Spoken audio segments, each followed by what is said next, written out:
طاہر القادری جو ہیں وہ اس وقت خطاب کر رہے ہیں. لیٹس گو اوور ٹو صاف کے عظیم کارکنوں، بیٹوں اور بیٹیوں، اور عمران خان صاحب کے ٹائیگروں، عظیم ٹائیگروں،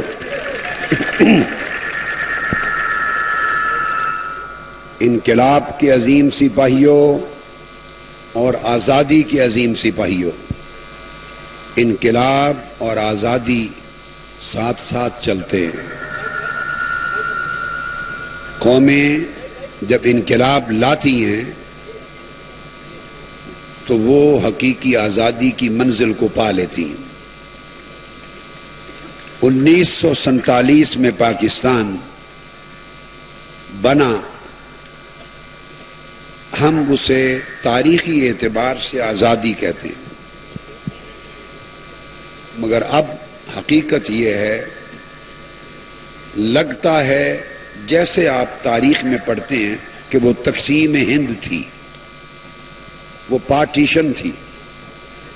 انگریزوں کا دور، سامراج کا دور ختم ہوا اور دو ملک بن گئے. ہندوستان بھارت بن گیا اور نئی مملکت پاکستان کے نام سے معرض وجود میں آئی. لیکن قائد اعظم محمد علی جناح رحمت اللہ تعالی علیہ کے انتقال کے بعد پاکستان کو ایسی قیادت نہیں مل سکی کہ وہ پاکستان کے اصل مقاصد، اصل اہداف، اس کے اصل اصول اور نظریہ پر قائد اعظم کے خوابوں کی تعبیر کی روشنی میں اس عمارت کو استوار کر سکتی. قائد اعظم نے بنیادیں رکھ دی تھیں، اصول دے دیے تھے. جلدیں، 4 جلدیں بھری پڑی ہیں. ایک کتاب ہے صرف قائد اعظم کی تقریروں اور ان کی تحریروں، ان کے خطوط اور ان کے ایڈریسز کے اوپر. انہوں نے جب پاکستان کی پہلی کانسٹیچوئنٹ اسمبلی بنی اس کو بھی ایڈریس کیا 1947 میں، 14 اگست میں ایڈریس کیا جب انڈیپینڈنس ہوئی. قائد اعظم نے کیٹیگوریکلی کہا تھا، 2-3 چیزوں پر زور دیا تھا. ایک یہ کہا تھا کہ یہ ملک تب قائم اور دائم رہے گا اگر یہ کرپشن سے پاک ہوگا. یہ قائد اعظم کا کلیئر ڈکلیریشن ہے. انہوں نے فرمایا کہ ہمیں کرپشن کے خلاف جنگ لڑنی ہوگی.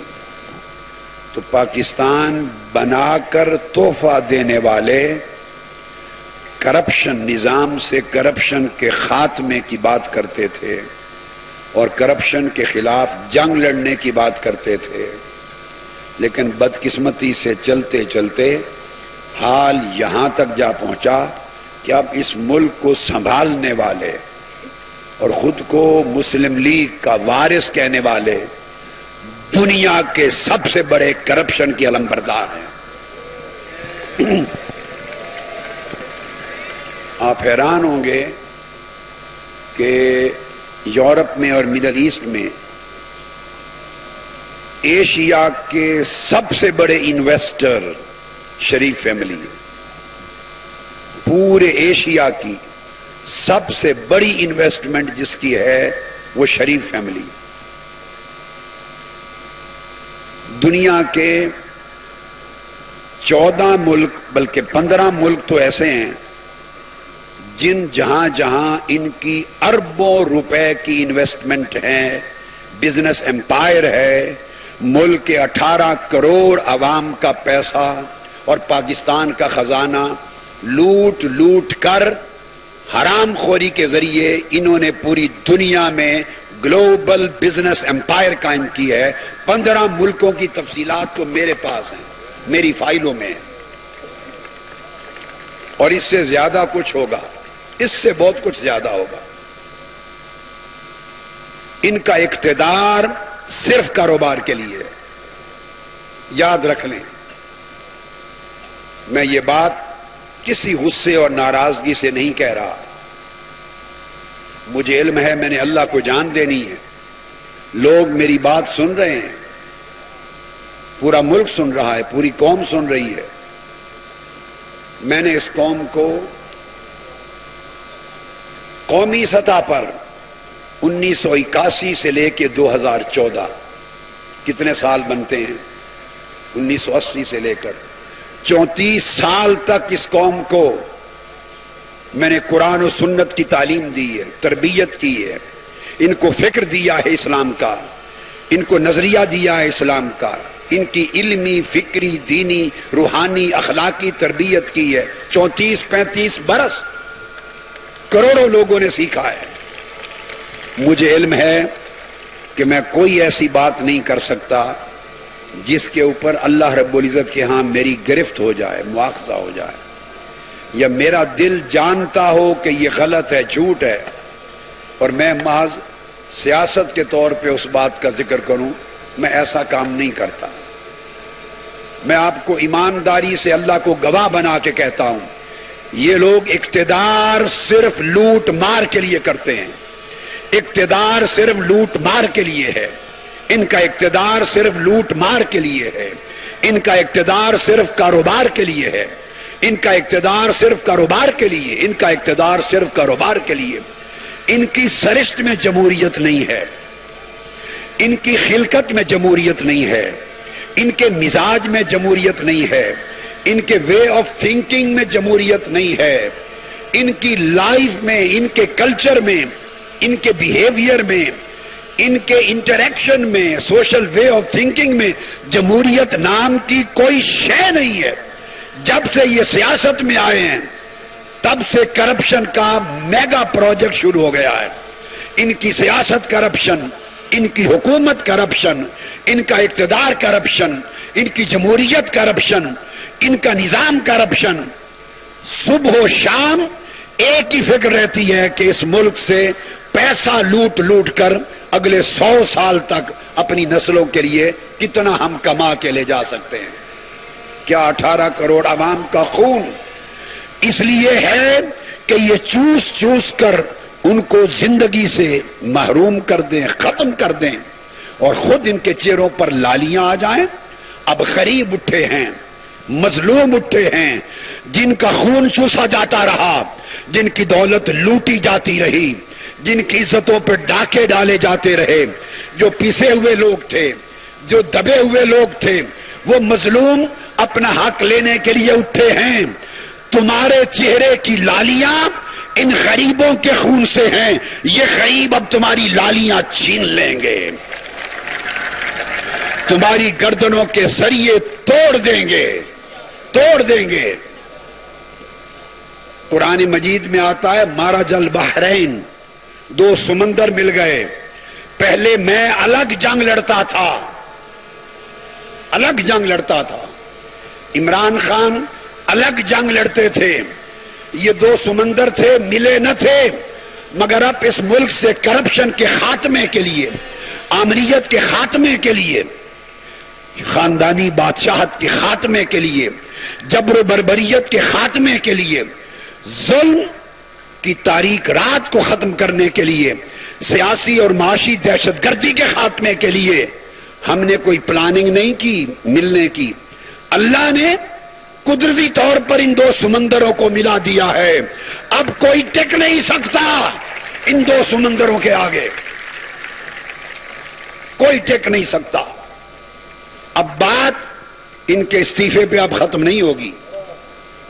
کل سے پہلے تک ہم صرف کہتے تھے ماڈل ٹاؤن کی FIR کٹ جائے، اس کی انکوائری کے لیے، صحیح انکوائری کے لیے شہباز شریف مستعفی ہو جائیں، اور پچھلے سال کے انتخابات میں جو دھاندلی ہوئی ہے اس کی انکوائری کے لیے نواز شریف مستعفی ہو جائیں.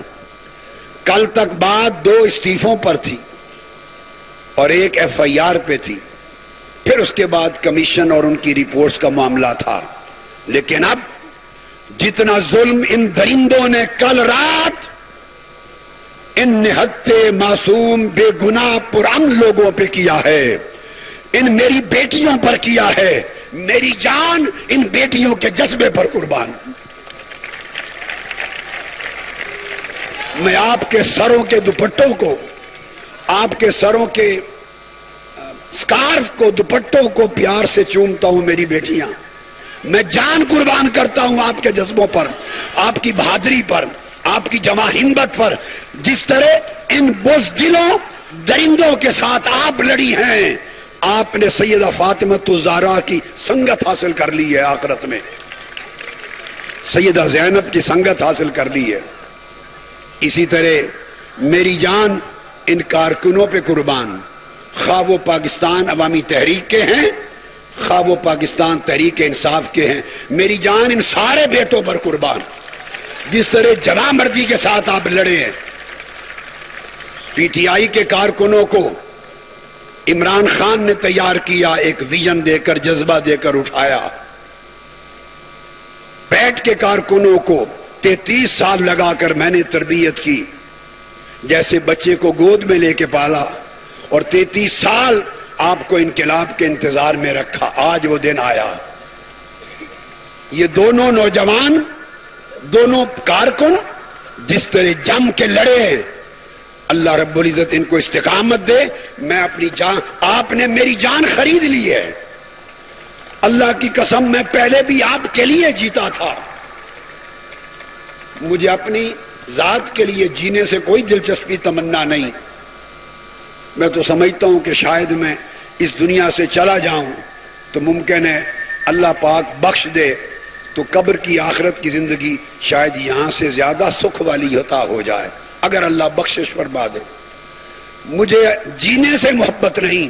میں پہلے بھی آپ کے لیے جیتا تھا، آپ کے لیے جیتا تھا، تاکہ اس ملک کی جوان نسل کا مستقبل سنور جائے. اس مستقبل کے بیٹے بیٹیوں کا، فرزندوں اور دختران کا اور فرزندان کا مستقبل سنور جائے، آپ کا مستقبل روشن ہو جائے. مسلم ہو غیر مسلم ہو، امیر ہو غریب ہو، بڑے ہوں چھوٹے ہوں، طاقتور ہوں کمزور ہوں، سب کو باعزت مقام مل جائے اور ایک اعلیٰ معاشرہ بنے. آپ بھی جاپان کی طرح ترقی کریں، آپ بھی ساؤتھ کوریا کی طرح ترقی کریں، آپ بھی ملائیشیا کی طرح ترقی کریں، آپ بھی ہانگ کانگ اور سنگاپور کی طرح ترقی کریں، آپ بھی یورپ کے اور ایسے ملکوں کی طرح ترقی کریں جن کے وسائل ہم سے زیادہ نہیں تھے. چائنا ہمارے 1 سال بعد آزاد ہوا تھا. چائنا 1 سال بعد، وہاں بھی بادشاہت تھی، مگر وہ آج دنیا کی معاشی اعتبار سے سب سے بڑی نمبر 1 طاقت بن گیا ہے. وہ امریکہ کو بھی آنکھیں دکھاتا ہے، ہر ایک سے آگے نکل گیا.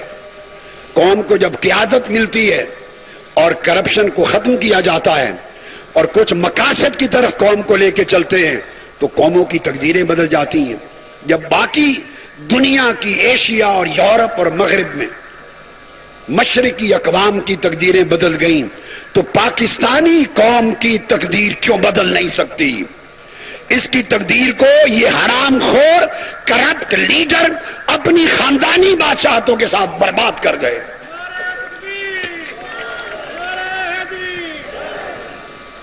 یہ اپنی نسلوں کا سوچتے ہیں، خاندانوں کا سوچتے ہیں، اپنے بچوں بچیوں کا سوچتے ہیں.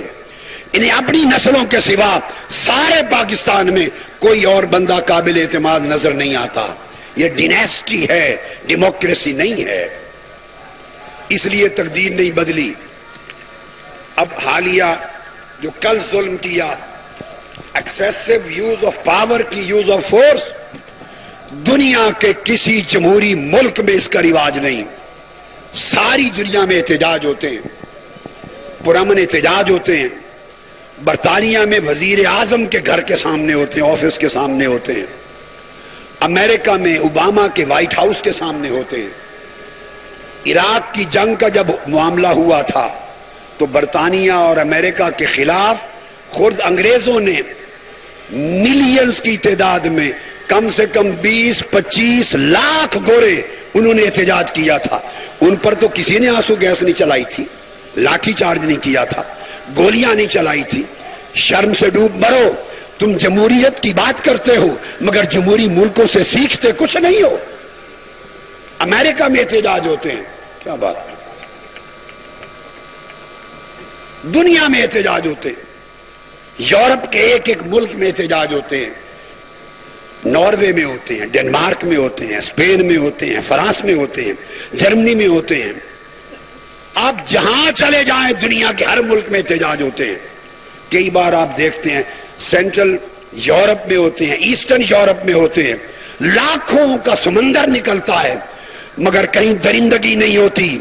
یہ درندے اس ملک پر مسلط ہیں. انشاءاللہ یہ سمندر, دو سمندر مل کر بالآخر اس ملک سے درندگی کا, بربریت کا, خاندانی بادشاہت کا, ظلم کا خاتمہ کریں گے.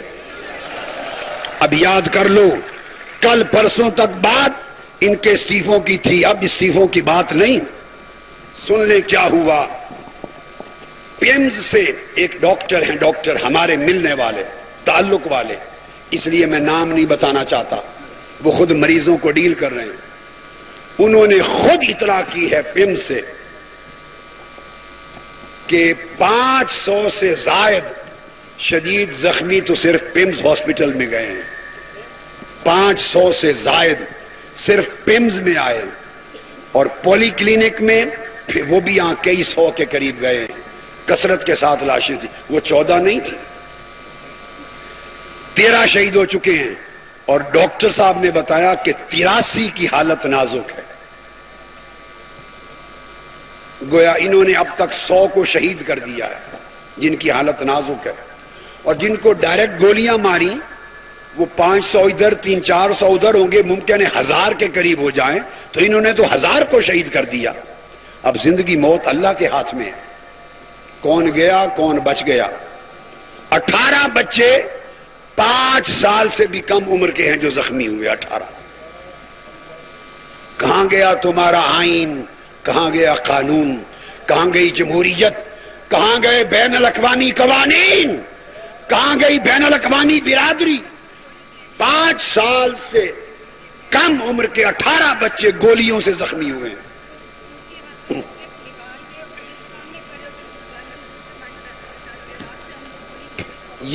یہ بہن آئی ہیں پولی کلینک سے, یہ بتا رہی ہیں پولی کلینک سے کہ جن مریضوں کو ڈرپس لگائی ہیں, پولیس درندے بن کر نواز شریف, شہباز شریف اور چودھری نثار اینڈ کمپنی کے کہنے پر ان کی ڈرپس کھینچ کر پھینک رہے ہیں اور گالیاں دے رہے ہیں, اور کہتے ہیں مرنے دو انہیں, مرنے دو, ان کا حق نہیں ہے کہ علاج کیا جائے. ادھر آ جائیں, یہ سن لیں جو بات میں نے کی. یہ ہماری بہن یہ کہتی ہے میں پم سے خود آئی ہوں, ادھر آ کے سامنے بتا دوں.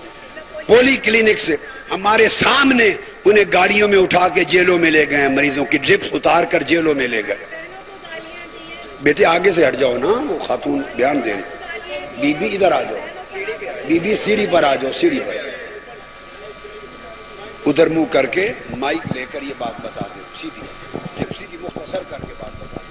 پولی کلینک میں جو ہماری بہنیں گئی ہوئی تھی یہاں سے, جو شیلنگ کی وجہ سے شدید زخمی ہوئی تھی, ان کے ہاتھوں سے ڈرپ اتار کے پولیس نے سڑک پہ ان کو کھڑا کیا اور گالیاں دیے, اور جو ہمارے بھائی زخمی حالت میں گئے تھے ان کے ساتھ انتہائی برا سلوک انہوں نے کیا ہے. اور صبح سے لے کے وہ جو انہوں نے کریک ڈاؤن شروع کیا ہماری آنکھوں کے سامنے, ہمارے بھائیوں کو جن کے ہاتھوں میں صرف رومال بھی دیکھا ہے وہ ان کو اسلحہ محسوس ہوا, اور ان کی اتنی شدید ان کے اوپر تشدد کر کے ان کو اپنی گاڑیوں میں پنجاب پولیس اور اسلام آباد کے پولیس اپنی گاڑیوں میں بٹھا کے لے کے گئی ہے. سن لیجئے. اور زہریلی گیس جو استعمال کی ہے ڈاکٹرز نے بتایا وہ کوئی کیمیکل ہے, زہریلا کیمیکل ہے, اور اس نے گلے کو اور پھیپھڑوں کو بری طرح متاثر کیا ہے. یہ وہی گیس تھی جو میری گاڑی میں آئی ہے شیلنگ سے, جس کی وجہ سے میرا گلا اور پھیپھڑے تک پورا سینہ متاثر ہوا پڑا ہے بہت شدید تکلیف کے ساتھ.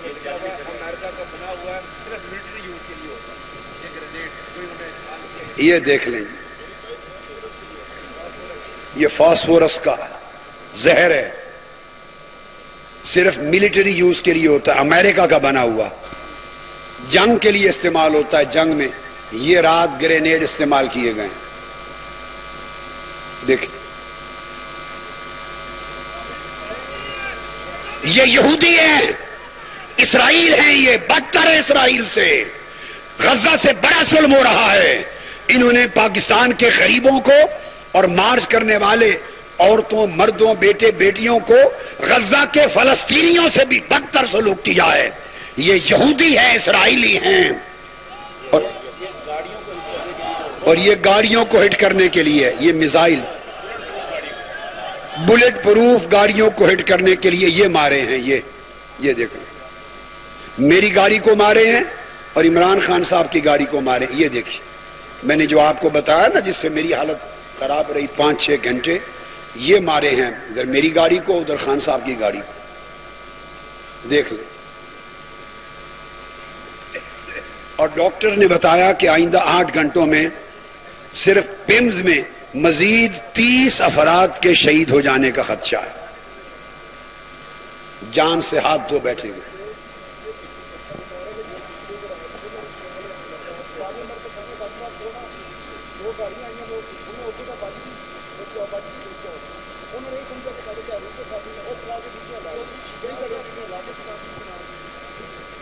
وہ کہہ رہے ہیں کہ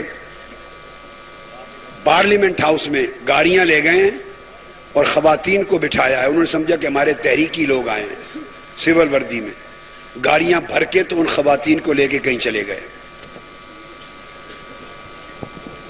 بے شرموں، بے حیاؤ، غلیظ کردار کے، غلیظ سوچ کے لوگوں، درندوں، اللہ کا خوف کرو، اللہ کا خوف کرو. کچھ انسانیت بھی ہوتی، انسانی شرم و حیا ہوتا. آپ کی بھی مائیں بہنیں بیٹیاں ہیں. اگر اتنا حیا ہوتا تو تم ان غریبوں مظلوموں کے ساتھ جو اپنا حق مانگنے کے لیے آئے ہیں، غیر مسلح، پرامن، دیکھو تو صحیح، نمازیں پڑھتے ہیں، وضو کرتے، اللہ اللہ کرتے ہیں، پیٹ کے لوگ ہوں، بیٹے بیٹیاں ہوں یا پی ٹی آئی کے، کسی ایک بچے بچی کا رجحان تشدد کا نہیں ہے. سارے سر سے پاؤں تک سراپا پرامن لوگ ہیں. اس سے بڑھ کر پرامن تحریکیں پاکستان کی تاریخ میں نہ کبھی ہوئی نہ ہوں گی. ان کے اوپر یہ ظلم اللہ رب العزت انشاءاللہ اس کا بدلہ دے گا. پورے دنیا کی جمہوری، اور میں اس پر ہو جا رہا ہوں. اور پھر یہ ظلم میڈیا کی بات کرتے ہیں. ایک شخص، ایک وفاقی وزیر یہاں آ کے جھوٹ بول رہے تھے، بے شرم آدمی ہے سب سے بڑا، کہ میں مذمت کرتا ہوں. اور میں نے ذمہ داروں کو کہہ دیا ہے، کس نے؟ بے شرم لوگوں، ہم نے آنکھوں سے دیکھا ہے، گاڑیوں سے پکڑ کے شیشے توڑ کے اتار کے ڈنڈے مار رہے ہو. یہ وہی میڈیا ہے جو تمہارے ساتھ چلتا تھا، تحریک میں تمہیں کوریج دیتا تھا. یہ وہی میڈیا ہے جو تمہارے لانگ مارچ میں ساتھ ہوتا تھا. یہ وہی میڈیا ہے جس نے تمہارے الیکشنز میں تمہارا ساتھ دیا تھا. ہر جمہوری عوامی حقوق کی تحریک میں اس میڈیا نے کردار ادا کیا. آج چونکہ تمہارے کردار کو ننگا کیا ہے، تم نے وہ ظلم کیا ہے پاکستان کے میڈیا پر، ان کے کیمرہ مین پر، ان کے رپورٹرز پر، ان کے اینکرز پر لاٹھیاں برسائی ہیں، سر پھاڑے ہیں، ان کو ٹانکے لگے، ہاسپٹل گئے، گاڑیاں توڑی، کیمرے توڑے. اتنے وحشی تو کئی افریقہ کے کسی ملک میں بھی پیدا نہیں ہوئے تھے جتنے وحشی تم ہو. مذمت کرتے ہیں. اللہ پاک انشاءاللہ بہت جلد انتقام لے گا. سن لیں، ایمبولینسز توڑی ہیں، سنیں، بہت جلد. واللہ عزیز ذو انتقام. اللہ بڑا غالب طاقتور ہے اور بڑا انتقام لینے والا ہے. اللہ کے انتقام کی لاٹھی